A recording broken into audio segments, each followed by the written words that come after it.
Have you ever picked up your phone, hoping to see a missed call or a message from someone you love, only to find nothing but silence? It's a feeling that can creep up on you, especially as the years go by and life gets busier for everyone else.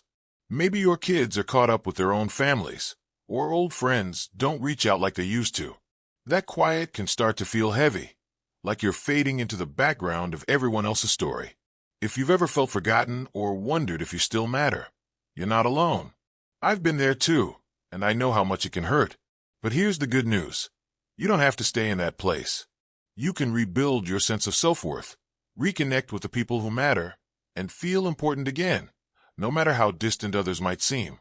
In this video, we're going to talk about 6 simple, practical ways to stop feeling forgotten and start feeling valued, seen, and truly important. These aren't just fluffy ideas. They're steps you can take today to bring warmth and connection back into your life. Whether it's reaching out in a new way, rediscovering your own spark, or building new bonds, these strategies are all about empowering you to feel like you matter, because you absolutely do. Let's dive into the first way to make that happen. The first step is to rediscover your own voice. Over time, it's easy to feel like your thoughts or stories don't matter anymore, especially if you're not getting the calls or visits you used to. But your voice, your experiences, your wisdom, your humor is still powerful. One of the best ways to start feeling important again is to share it, even in small ways. Think about this. When was the last time you told a story from your life that made someone laugh or think? Maybe it's a memory from your childhood, a lesson you learned the hard way, or even a funny moment from last week. Sharing your voice doesn't just remind others you're here. It reminds you of the richness you bring to the table. Try this. Pick one person in your life, maybe a grandchild, a neighbor, or even an old friend you haven't spoken to in a while. Call them up or send them a short note and share something personal. It could be as simple as, "I was thinking about the time I went fishing with my dad and fell in the lake. Made me laugh remembering it." What's a funny memory you've got? This does 2 things. First, it opens the door to a real conversation, not just a quick check-in. Second, it reminds you that your stories have value. If you're not sure where to start, try writing down a memory first. Just jot it down in a notebook or on your phone. The act of writing can spark confidence, and you might be surprised how eager someone is to hear it. When my aunt started sending little stories about her life to her grandkids via email, they began calling her more often, asking for more. It wasn't instant, but it built a bridge. Now, if picking up the phone feels daunting, that's okay. Start small. Maybe leave a voicemail or send a text. The point is to put your voice out there. You're not just waiting for someone to call. You're taking the first step, and that alone can make you feel more in control, more seen. It's like planting a seed. You water it, give it time, and soon enough, something beautiful grows. Let's move on to the second way. Create your own moments of connection. Sometimes we wait for others to reach out, but the truth is, people get busy. Kids, grandkids, friends, they all have their own lives. That doesn't mean they don't care. It just means they might need a little nudge. Creating moments of connection is about taking the initiative to bring people together, on your terms. This could be as simple as inviting someone over for coffee or starting a new tradition, like a weekly card game with neighbors. The key is to make it easy and enjoyable for everyone. For example, my friend Margaret, who's in her late 70s, felt like her family wasn't checking in as much as she hoped. So, she started hosting a monthly memory night at her house. She'd bake cookies, pull out old photo albums, and invite her kids and grandkids over to look through them. At first, she worried no one would show up, but she made it low pressure, just an open invite. The first night, only her daughter came, but they had such a good time laughing over old pictures that word spread. Now, her grandkids begged to come over and hear her stories. It's not about forcing people to show up. It's about creating a space where they want to be. If hosting feels like too much, try something smaller. Send a group text to a few friends, suggesting a walk in the park or a quick catch-up at a local cafe. Or if you're tech-savvy, set up a video call where everyone can share what's new. The goal is to make connection a habit, not a one-time event. When you take the lead, you're not just waiting for the phone to ring. You're making it happen. And that shift can feel incredibly empowering. Before we move on, let me share a quick story. I knew a gentleman named Tom who felt like his kids had all but forgotten him after they moved across the country. Instead of waiting for them to call, he started sending them short, funny video messages every Sunday, just a minute or two, talking about his week or something he saw in the garden. At first, he felt silly, but soon his kids started replying with their own videos. It became their thing, and Tom said it made him feel like he was part of their lives again. That's the power of creating your own moments. These first two steps, rediscovering your voice and creating moments of connection, are about taking small, intentional actions to rebuild your sense of worth. They're not about waiting for someone else to make you feel important. They're about reminding yourself and others that you already are. In the next part, we'll dive into more ways to keep that momentum going, exploring how to nurture your relationships and find new ways to shine. For now, try one of these steps this week. Share a story or plan a small get-together. You might be surprised how much it changes the way you feel. Now that you've started rediscovering your voice and creating moments of connection, let's keep the momentum going with the next steps to stop feeling forgotten and start feeling truly important again. The beauty of this journey is that it's not about waiting for others to notice you. It's about taking charge of your own story and shining in ways that feel meaningful to you. Let's dive into the third way to make that happen. The third step is to find a purpose that lights you up.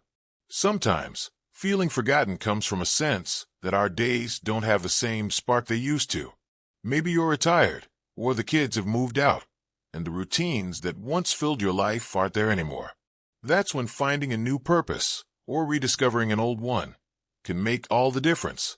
Purpose doesn't have to mean starting a charity or changing the world.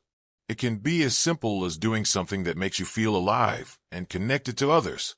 Take my friend Clara, for example. After her husband passed away, she felt like her days were just blending together. She missed the conversations they used to have and felt like no one really needed her anymore. Then, she started volunteering at her local library, helping with their weekly book club. It wasn't a huge commitment, just a few hours a week, but it gave her a reason to get out, talk to people, and share her love of stories. She told me, "I didn't realize how much I missed feeling useful until I saw how much the group appreciated my ideas." That's what purpose does. It reminds you that you have something valuable to offer. You can find purpose in all sorts of places. Maybe it's teaching a neighbor how to bake your famous apple pie, joining a gardening club, or even mentoring a younger person in your community. If you're not sure where to start, think about what you've always loved doing. Did you enjoy painting years ago? Maybe pick up a sketchbook again and share your drawings with a grandchild. Or, if you're handy with tools, offer to help a neighbor with a small project. The key is to choose something that feels rewarding to you. When you're engaged in something meaningful, you naturally feel more important, not just to others, but to yourself. Let's move on to the fourth way. Embrace technology to stay connected. I know. Technology can feel overwhelming, especially if you didn't grow up with smartphones or social media. But hear me out. It's one of the easiest ways to bridge the gap between you and the people you care about. You don't need to become a tech wizard. Just learn a few simple tools to keep those connections alive. Think of it like learning to use a new kitchen gadget. It might feel clunky at first, but once you get the hang of it, it opens up a whole new world. Start with something small, like texting. If you're not already comfortable with it, ask a family member or friend to show you how to send a message or add a fun emoji. My cousin Ed, who's 82, was hesitant about texting at first, but once he learned how to send photos of his garden to his daughter, it became their daily ritual. She'd reply with pictures of her kids, and suddenly, they were sharing more than they had in years. If you're ready for a bit more, try a video call app like FaceTime or Zoom. It's like having someone right there in the room with you, even if they're miles away. Most libraries or community centers offer free classes on using these tools, and they're often tailored for seniors, so you won't feel out of place. If you're feeling adventurous, consider joining a social media platform like Facebook or Instagram. You don't have to post every day. Just follow a few family members or groups that interest you, like a local history club or a knitting community. Comment on a photo or share a quick thought. It's a way to stay in the loop and let others know you're still here. cheering them on. The goal isn't to spend hours online. It's to use technology as a tool to feel closer to the people and things you care about. When you make that effort, you're not just waiting for a call. You're building a bridge to the people you love. Before we wrap up this part, let me tell you about Rose, a woman I met at a community center. She was in her late 60s and felt like her kids were too busy to call. Instead of letting that silence weigh her down, she signed up for a free smartphone workshop at her library. She learned how to send group texts and even started a family chat where everyone shares one photo a week. It wasn't perfect at first. Her son forgot to reply sometimes, but over time, it became a way for her to feel part of their lives again. She said it made her feel like she was back in the game. That's what embracing technology can do. It gives you a way to stay in touch on your terms. These two steps, finding a purpose and embracing technology, are about taking control of how you show up in the world. They're about filling your days with meaning and making it easier to stay connected, even when life feels quiet. In the next part, we'll explore the final steps to keep building that sense of importance, focusing on how to nurture your relationships and celebrate your own worth. For now, try one of these ideas this week. Maybe sign up for a class or send a text with a photo. Small steps like these can make a big difference in how you feel. Let's keep building on this journey to stop feeling forgotten and start feeling truly important again. You've already taken steps to rediscover your voice, create moments of connection, find purpose, and embrace technology. These are powerful ways to remind yourself and others that you matter. Now, let's dive into the final 2 steps to round out this process, and then I'll share some thoughts to keep you inspired. These last steps are about nurturing your relationships and celebrating your own worth in ways that feel authentic and uplifting. The 5th step is to invest in quality relationships. It's easy to feel like the number of people in your life matters most, but as we get older, it's the depth of those connections that truly makes a difference. Instead of waiting for everyone to call or show up, focus on the people who bring joy and meaning to your life, and put energy into those bonds. This doesn't mean cutting anyone out. It's about prioritizing the relationships that lift you up and make you feel seen. Think about someone in your life who makes you smile when you talk to them. Maybe it's a friend you've known for years, a sibling, or even a neighbor who always has a kind word. Make a point to reach out to them regularly, not just when you're feeling lonely. For example, my friend Helen, who's in her mid-70s, decided to call her old college roommate every other week, just to catch up. They'd talk about everything from old memories to what's on TV, and those calls became a highlight for both of them. Helen said it wasn't just about staying in touch. It was about feeling like someone really got her. That's the kind of connection that makes you feel important. To make this work, try setting a small goal, like reaching out to one person each week with a phone call, a letter, or even a quick coffee meetup. Ask them about their life, share a bit of yours, and listen closely. Sometimes, the simplest questions, like, "What's been making you happy lately?" can lead to the deepest conversations. If someone's too busy to reciprocate, that's okay. Focus on the ones who show up, even in small ways. Over time, these quality connections will remind you that you're valued, not because of how often your phone rings, but because of the warmth you share with those who matter most. Now, let's talk about the 6th and final step. Celebrate your own worth every day. Feeling forgotten often comes from looking outward for validation, waiting for others to remind us we're important. But the truth is, your worth doesn't depend on anyone else's attention. It's already there, in the life you've lived, the challenges you've overcome, and the person you are today. Celebrating your worth is about recognizing that and giving yourself the love you deserve. Start by doing something small each day that makes you feel proud of yourself. It could be as simple as tending to your garden, cooking a favorite meal, or taking a walk and noticing the beauty around you. For instance, my Uncle George, who's 80, started keeping a gratitude journal. Every night, he writes down one thing he did that day that made him feel good. Maybe it was helping a neighbor carry groceries or just enjoying a sunny afternoon. He told me it's like giving himself a pat on the back, and it's changed how he sees himself. It's not about boasting. It's about quietly acknowledging your own value. Another way to celebrate your worth is to treat yourself with kindness.